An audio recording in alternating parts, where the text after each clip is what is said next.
89.93 against the basket of its peers. For the oil market, Brent crude was up at $67.18 a barrel. All right, at this point, let me bring in my first guest, David Adonri, who is the MD at High Cap Securities, for him to put some kind of perspectives into what I will be asking him, the Q1 2021 GDP data. Mr. Adonri, good to have you on the program. Welcome. Yeah, thank you, Nancy. I'm very happy to be with you today. Likewise, happy to have you. Now, speak to me about how the market, I know it's about close to 2 hours or so into today's trade. Speak to me about how the market is digesting the 0.51% growth that the economy witnessed in the first quarter. Yeah, that is a fantastic one. The market is taking it happily, but the impact may not be very material, considering the fact that the figure is expected. If you recollect, IMF reviewed the forecast, the GDP forecast for Nigeria upwards from 1.5% to about 2.7% at year end. And so the figures are just climbing up gradually, so it's not unexpected. Market is happy about it, but there is no heavy reaction to the development because market operators are feverishly awaiting the outcome of the MPC meeting tomorrow. Perhaps will the MPC react to the improving GDP numbers, or will the MPC still look at the high inflation rate at double digit over 18%? So those two factors are very, very important that will shape the reaction of investors in the market. Are you yes, saying, Nancy? Yes, are you saying that you and your colleagues are not taking into cognizance some of the numbers that came out from the NBS concerning the Q1, though some of the numbers were negative and some were a little bit positive, just imagining, talking about sectors. Are you saying that some of the companies quoted on the exchange, this is not even good news, perhaps because when they release, I know that most companies are releasing their Q1 earnings now, are we not going to be seeing the implication of these GDP numbers on some of their earnings? And that will definitely impact stock prices. Yes, indeed. You know, if it's like the case of the chicken and the egg.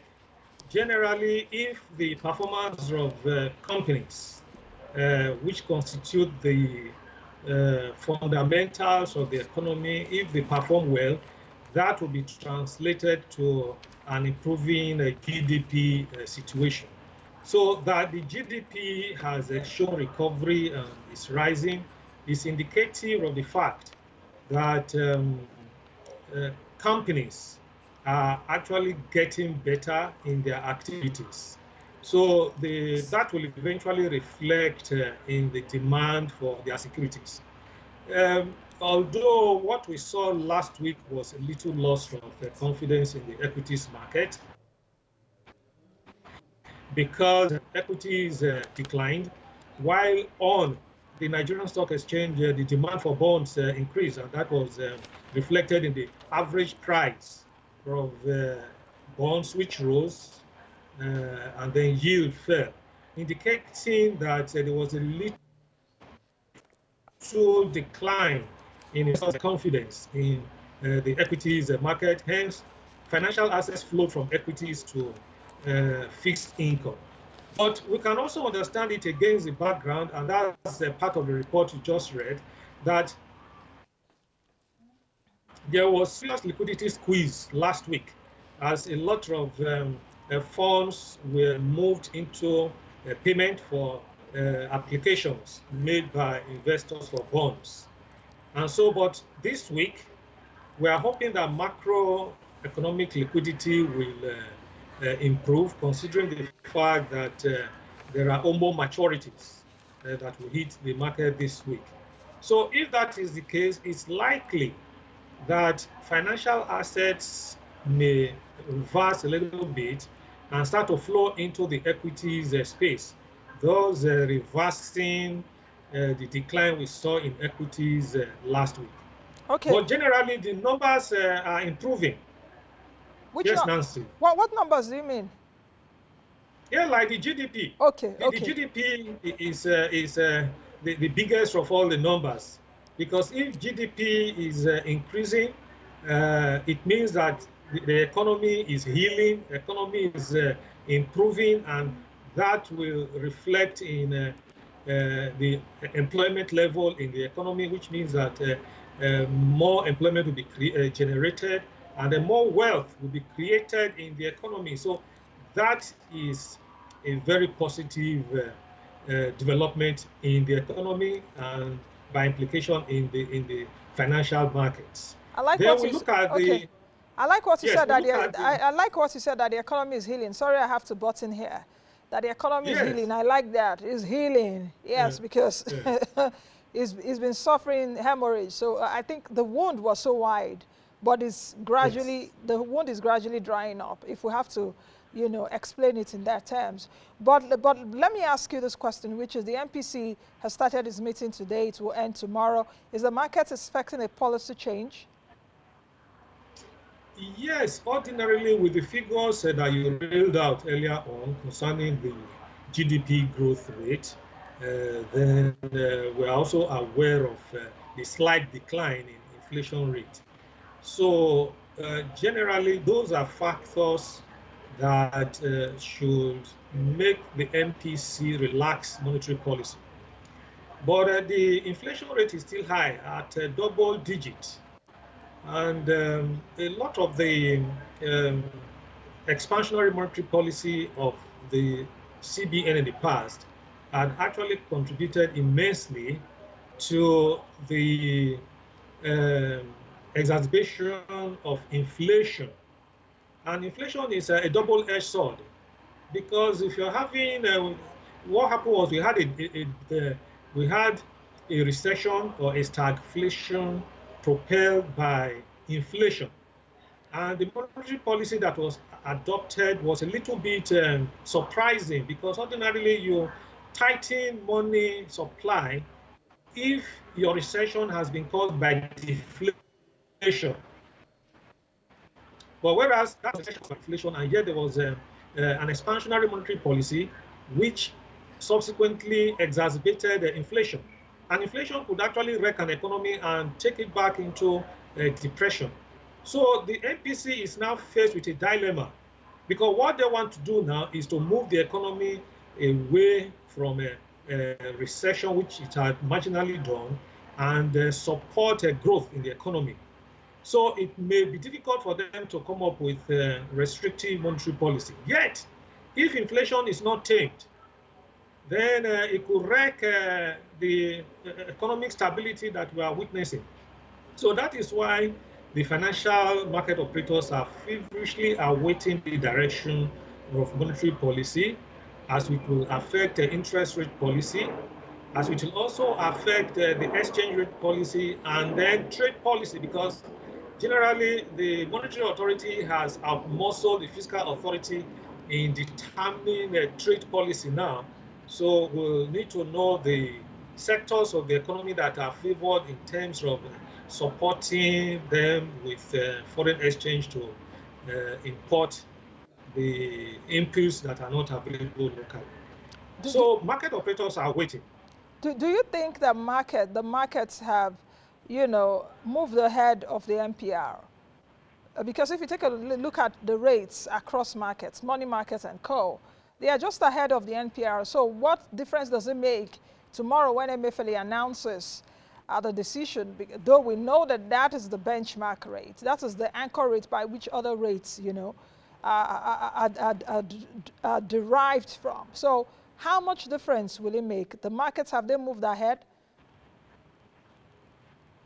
Yes, we actually witnessed that in the early part of the year, while the monetary authority was holding all the indicators constant, the market moved ahead. We saw the yield in the fixed income space rising in deference to the position of the monetary authority. So the market has actually moved along, but yet the monetary authority has very powerful tools with which they can ambush the market. If they try the interest rate policy and they are not satisfied with it, they can actually look at other areas where money supply can be beefed up. So those are the little areas that are bothering market investors, and hence they are on the alert to see what will emanate from the decision of the MPC. I'm already aware of all the other indicators like the inflation rate figure, the GDP growth rate.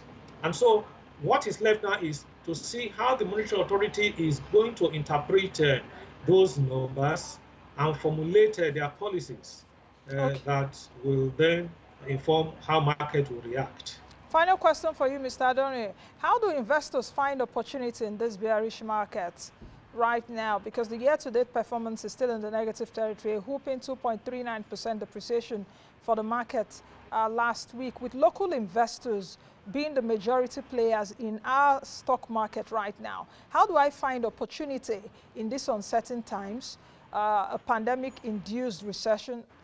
Pandemic-induced, though we had issues before the pandemic, but how can I find opportunity as an entrant with these prices seemingly attractive? Yeah, thank you, Nancy. We are in summary, we are actually in a buyer's market, because if you look at the forecast for the year, is very much in favor of the equities market, because as the economy is healing and activities are improving, and we are seeing a situation where Nigeria as a country has almost defeated the COVID-19 pandemic. And so all indicators are supportive of the equities market. And when you have an economy in which the fundamentals are expected to improve and be fair, then it gives an environment in which investors can assume more risk. So the stage is actually now set in the economy for investors to assume more risk. And so that means that investors are in a position to exposing themselves much more to the flight to safety of bonds, which happened in the past. And you see, we are actually in a market that this year will be driven by the fundamentals of the economy, rather than last year where the fundamentals were very bad, yet the equities markets were due to unexpected expansionary monetary policy.